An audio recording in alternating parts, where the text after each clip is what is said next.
Hi everyone, Katharina here. Um, what I can say right now is it is very exciting. January was a huge month for getting treatment, Veinoplasty, liberation treatment done. February, another big month, and I think we're going to continue having big months as the year goes by since Canada won't do it. Um, yeah, there's a lot I can say about that, but I don't think I'm gonna waste my time on that. I'm gonna talk about how my treatment was and how I'm doing. So I made the decision in the beginning of January when I was where I was gonna go, and made a decision to go to PI. Very, very happy with the decision that I made. They have come a long way since this all started in back in November of 2009. So the new thing that they're doing now, which I believe in, is disrupting the valves right here at the bottom, and they're opening them up. They're tearing it with big balloons and really hoping that the flaps are going to fuse to the vein wall and stay that way, heal that way. And hopefully it'll last a year, 2 years. We don't know yet. We're just going to have to wait and see. I mean, we are committed to this for life, and every year something new is going to come up. Who knows? They might start making valves. So,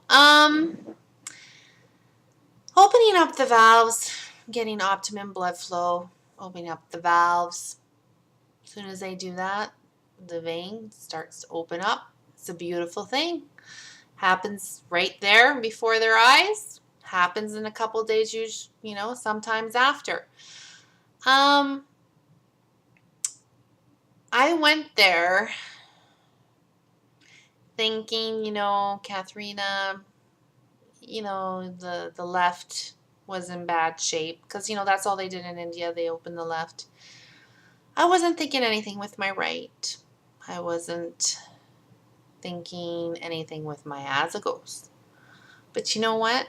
I did start thinking with my right because when I sent all my discs to Dr. A, he got back to me and told me that my right was clearly abnormal. So, I've had 3 ultrasounds done, and they didn't say anything. I'm not a big believer on Doppler ultrasounds because I haven't met a really skilled technician yet. The MRV, it's a map of your veins. You can see a little bit of, narrowing here, narrowing there, but you still can't see what's wrong. Didn't see anything basically with me. So anyways, I go in, I'm lying there, a little bit sedated, not too much. Dr. A says to me, Katharina, can you hear me? Are you with it? And I go, yeah, Katharina, I want you to have a look at something. And that instant, I'm just like, okay, something must be wrong. I says, okay, well, what is it? He says, I want you to look at this. And I go, okay, I look at it. It looked very, very flat. So he says, it's squished. Your semi-azygos is squished. And I am just like, okay.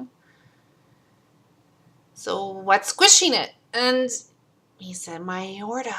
And I was just like, I don't think I've said so many okays in my life in 1 minute.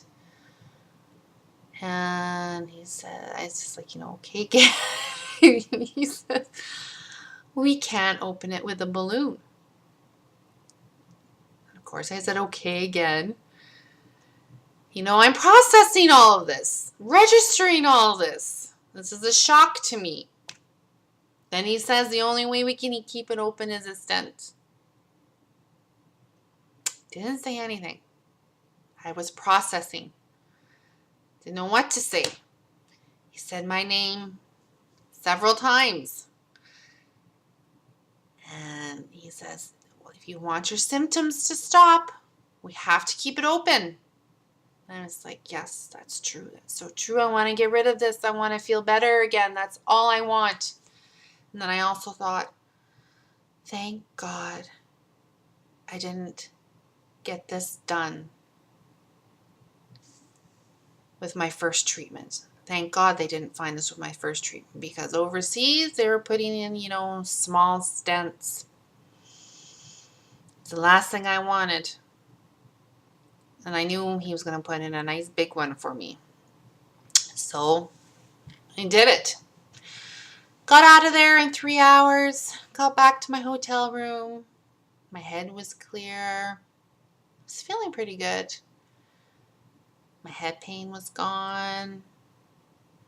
So, I just took her easy. The next day I had a shower. I was like, wow, this is the first time in years that I felt the water of the shower beating on my back. Felt great. I rested that whole day. My hubby took the kids out to the beach for the whole day. And the day after that, I noticed a huge improvement in my legs. I was running up the stairs. I haven't been able to do that for a very, very long time. I always need to hold on to the railing. My legs would be just exhausted from walking upstairs. I didn't feel that at all. It was great. I consider myself clumsy. I've always been clumsy. I bump into people very easily walking beside them, bump into walls, run into things. I was a waddler to make sure I was on the ground good with my 2 feet. I didn't realize how bad it was until I started, I didn't have to grab the railing anymore. I could run up the stairs. I feel so light. So light. Like tons of weight has been taken from my legs. Last night we went to we have season tickets, for the Edmonton Oilers, and I always hated walking up and walking down those stairs. I always had to be holding on to my hubby. I ran up those stairs and it was just it was so fantastic.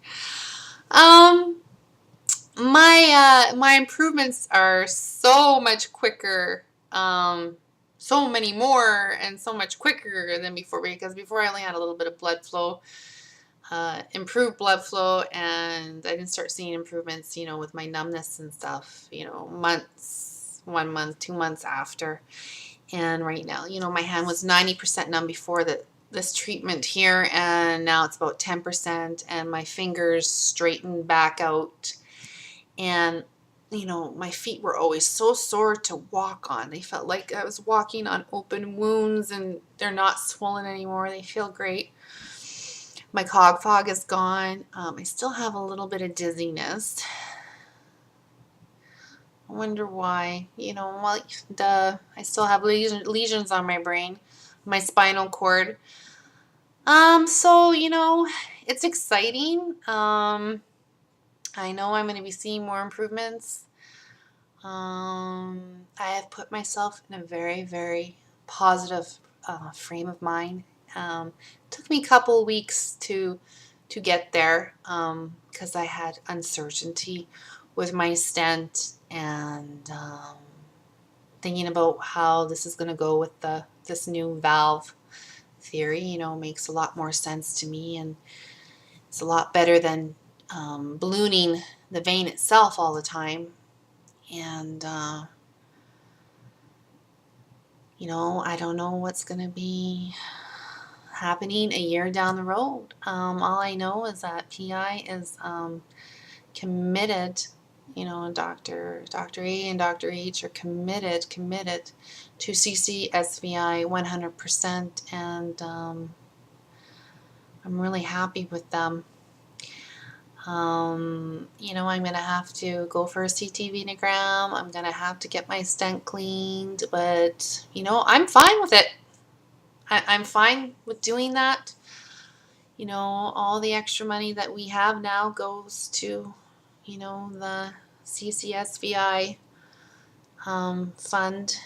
You know, for me, if anything happens down the road, because we know we have to keep this up, because I don't want to continue feeling and be in that place I was before. None of us do. Boy, I've met some incredible, you know, all the people, MS friends that I have met have been absolutely amazing, beautiful, beautiful, strong people, smart, such big fighters. And I'm so excited to meet many, many more of you in the upcoming months, which I know I will. So much is going down in history. It's been such a huge emotional roller coaster for so many of us.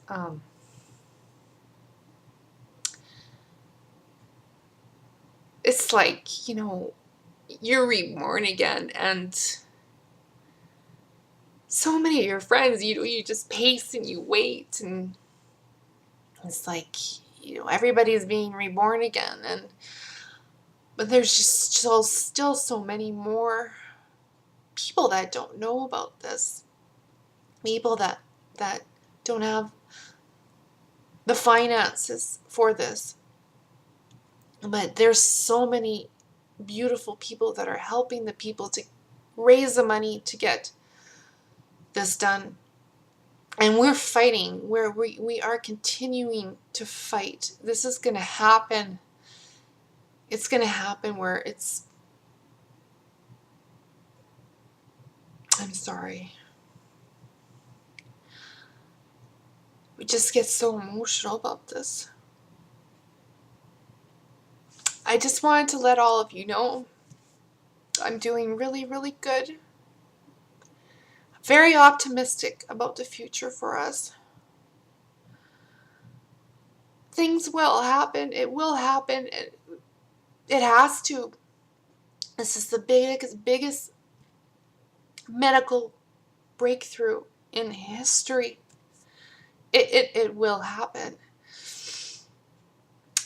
Continue fighting, being there for each other. It's so important to be there for each other, educating people.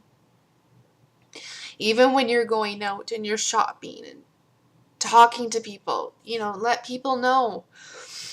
It's so important. It's not just such a big breakthrough for us, but it is for so many neurological diseases. Like I said, I'm really looking forward to meeting many, many more of you. I love you. We're continuing this journey together. And everybody take care and keep on fighting.